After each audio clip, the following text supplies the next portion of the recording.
आप सबका अपने चैनल पे स्वागत है। देखिए आज हम लोग पढ़ रहे हैं short tricks of trigonometry table कैसे याद करेंगे। अब आपको बहुत बार याद कर लिया साइन 30 का वैल्यू 1/2, साइन 60 का वैल्यू √3/2 बहुत याद कर लिए। अब यहां से आपको याद करने की जरूरत नहीं होगा।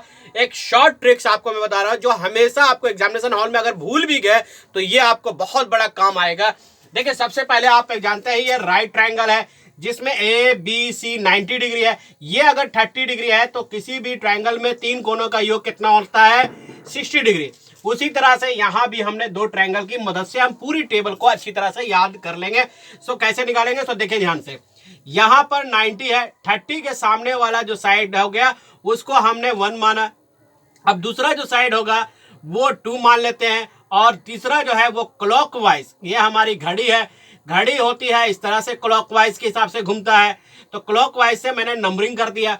अब इस साइड में देखिए सबसे बड़ा नंबर कौन सा है तो √3 एक बड़ा नंबर है तो ये बड़े नंबर को थोड़ा सा आप इज्जत दे दीजिए, उसको रूट में लगा दें। इसी तरह से यहां भी अगर आप देखेंगे तो 90 है और ये 45 और 45 हो गया, दोनों बराबर है तो इसलिए 1 यहां, वहां ये भी 1 रख दिए। अब उस क्लॉकवाइज के बाद नंबर बढ़ते हुए में रखेंगे तो यहां पर 2 हो गया। यहां पर भी हम क्या करेंगे कि √2 को एक बहुत अच्छी इज्जत दे दिया, उसको √2 चढ़ा दिया। अब आपको निकालना है, मान लीजिए साइन 30 डिग्री। अब याद रखते हैं साइन 30 का वैल्यू होता है P/H, थीटा का वैल्यू। तो यहां पर पहले यह 30 डिग्री है तो 30 डिग्री सामने याद कीजिए, आपको ट्रायंगल में बताया गया है कि अगर आपके पास थीटा इसके रिस्पेक्ट में निकाल रहे हैं तो P आपका ये काम करेगा और H जो है वो हाइपोटेनियस ये होगा। तो tan 30 का वैल्यू देखिए 1/2 निकल गया। उसी तरह से अब आप इसका वैल्यू अगर आप 10 में निकालेंगे tan 30 डिग्री, तो tan 30 डिग्री अगर आप इसके रिस्पेक्ट में निकाल रहे हैं तो tan 30 बराबर होता है P/B। देखिए यहाँ P का वैल्यू 1 और B का वैल्यू √3। ये देखिए कैसे याद हो गया। अब आप मान लीजिए cos 30 का वैल्यू अगर आप निकालना चाहते हैं तो cos 30 डिग्री बराबर होता है B/H। B का वैल्यू है आपका √3 और H का वैल्यू है आपका 2। देखिए cos 30 का वैल्यू हो गया। अब उसी तरह से अगर हम cot का अगर निकालना चाहते हैं, cot 30 डिग्री कितना इसका निकाल रहे हैं, cot 30 डिग्री अगर आप निकालना चाहेंगे तो उसके लिए आपको क्या करना होगा, B/P करना होगा। इसका अपोजिट होता है B का वैल्यू अगर आप देख रहे हैं इसके रिस्पेक्ट में निकाल रहे हैं तो आपको पता है 90 के डिग्री सामने वाला हाइपोटेनियस होता है। B जो है वो मेरा √3 है और P जो परपेंडिकुलर 1 है। cot 30 का वैल्यू देखिए √3 आ गया कि नहीं आ गया, इस तरह से याद हो गया। दूसरा अगर हम 60 डिग्री में अगर हम देखना चाहते हैं, मान लीजिए 60 की बात करते हैं कि अगर भाई आप साइन 60 का बोलिए तो साइन 60 बराबर क्या, यानी साइन बराबर क्या होता है P/H ही होता है।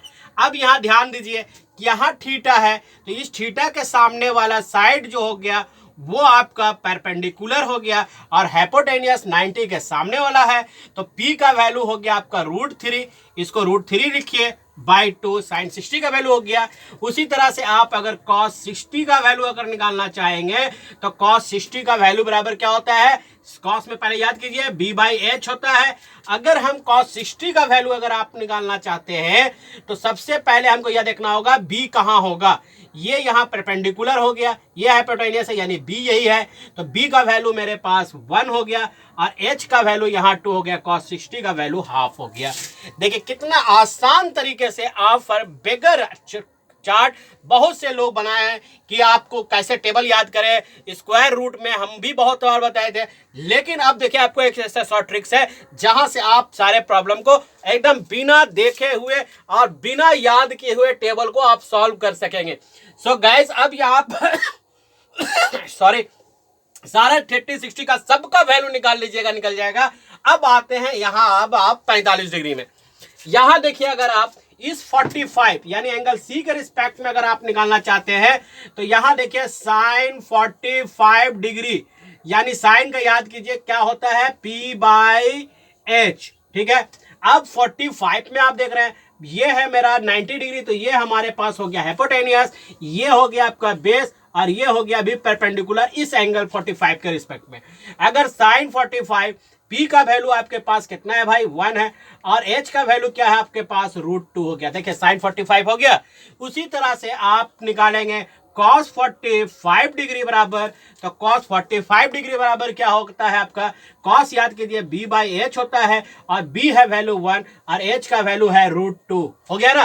देखिए कितना आसान है, आपको बगैर टेबल याद किए हुए आप पूरी तरह से कंप्लीट कर सकते हैं। उसी तरह से आप tan 45 डिग्री अगर आप निकालेंगे तो tan 45 डिग्री यानी tan p बाई b अगर आप निकालते हैं तो जरा सा अगर आप ध्यान दीजिए, tan की बात अगर आप कर रहे हैं तो 45 के रिस्पेक्ट में, तो p का वैल्यू आपका 1 है और b का वैल्यू जो है वो भी 1 है, tan 45 1। देखिए कोई भी अगर वैल्यू जो निकला है कोई भी गलत है कहीं भी कोई, तो देखिए कितना आसान है। सो गाइस चैनल सब्सक्राइब कर लीजिए, क्योंकि यहाँ पर सारे शॉर्ट ट्रिक्स चल रहे हैं और साथ साथ कॉन्सेप्ट के साथ क्लास 10 का 20 डेज में पूरा कोर्स कंप्लीट करने के लिए ये हम लोगों ने मुहिम चलाया है, मिशन 40/40। नेक्स्ट अगर आप निकालना चाहे तो मान लीजिए हमको निकालने बोला जा रहा है कॉसेक 45 डिग्री। देखिए अब तो बोलेंगे साइन कॉस टेन आप तो निकाल दिए सर, कॉसेक निकाल के दिखाइए। तो कॉसेक बराबर आप याद कीजिए तो क्या होता है, h बाई पी होता है। h अगर आप देख रहे हैं तो h कितना है मेरे पास, √2 है और p का वैल्यू 1 है, तो कितना निकल गया, √2 निकला ना कॉसेक 45 डिग्री। तो इसी तरह से आप निकाल सकते हैं, अगर आप इसको देखें तो h वही है, ठीक है, हो गया ना। सो गाइस चैनल सब्सक्राइब कर लीजिए, बेल नोटिफिकेशन ऑन कर लीजिए और इसी तरह का लेटेस्ट इंफॉर्मेशन और बेहतर, क्योंकि बेसिक से संबंधित इंफॉर्मेशन के साथ साथ पूरा तरह से प्रॉब्लम यहाँ सोल्यूशन किया जा रहा है शॉर्ट ट्रिक्स के साथ। फिर नेक्स्ट वीडियो के साथ मिलते हैं और बहुत जल्द आपको हर टॉपिक पे हर चैप्टर पे शॉर्ट ट्रिक्स मिलेगा। जय हिंद।